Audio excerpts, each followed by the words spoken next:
तर अजिंक्य महाराष्ट्र न्यूजमध्ये आपणा सर्वांचं स्वागत। आपण आलेलो आहे प्रियदर्शनी हायस्कूल डोंगरगाव इथे आणि इथे एक कार्यक्रम आहे। त्या कार्यक्रमाअंतर्गत सामाजिक वनीकरण आणि राष्ट्रीय हरित सेना योजना या अंतर्गत चला वनाकडे जाऊया हा कार्यक्रम इथे आयोजित केलेला आहे। तर आपण या कार्यक्रमाच्या पुढील घडामोडी आपण पुढील क्लिपमधून बघूया।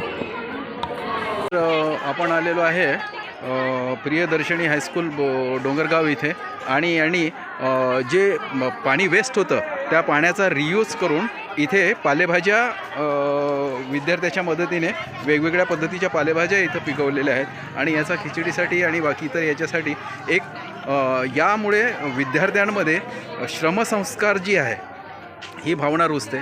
त्याचप्रकारे स्वतः मेहनत करून आपण जर केली तर कशा प्रकारे त्याचा आनंद जो आहे तो यांनी बेस्ट फ्रॉम वेस्ट असे विविध हे बनवलेले आहेत। त्यांनी या पोरांनी गुलदस्ता तयार केला। काय नाव तुझं?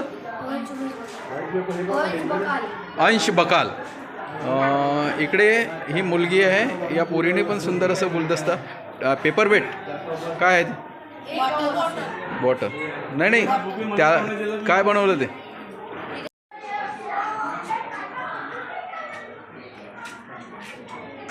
इथे आपण बघू शकता। या विद्यार्थ्यांनी निसर्ग संवर्धनाविषयी विविध घोषवाक्य स्लोगन्स यांनी लिहिलेले आहेत आणि सुंदर सुंदर स्वतःच्या अक्षरा हस्तलिखितामध्ये यांनी तयार केलेलं आहे। खरंच वाखाणण्याजोगा आणि स्तुत्य असा उपक्रम आहे। काही प्रोजेक्टसुद्धा यांनी इथे ठेवलेले आहेत। तर आपण या सर्व स्पर्धकांचं हार्दिक अभिनंदन करूया आणि पुढील वाटचालीसाठी तुम्हा सगळ्यांना शुभेच्छा। धन्यवाद। स्टार्ट। अजिंक्य महाराष्ट्र न्यूजमध्ये मी आपलं सर्वांचं स्वागत करतो। आज आपण आलेलो आहे प्रियदर्शनी हायस्कूल डोंगरगाव इथे आणि दिवसभर चला वनाकडे जाऊया या उपक्रमाअंतर्गत मेरी लाईफ या विषयावरती विविध स्पर्धेचं इथे आयोजन विद्यार्थ्यांद्वारा केलं गेलं होतं।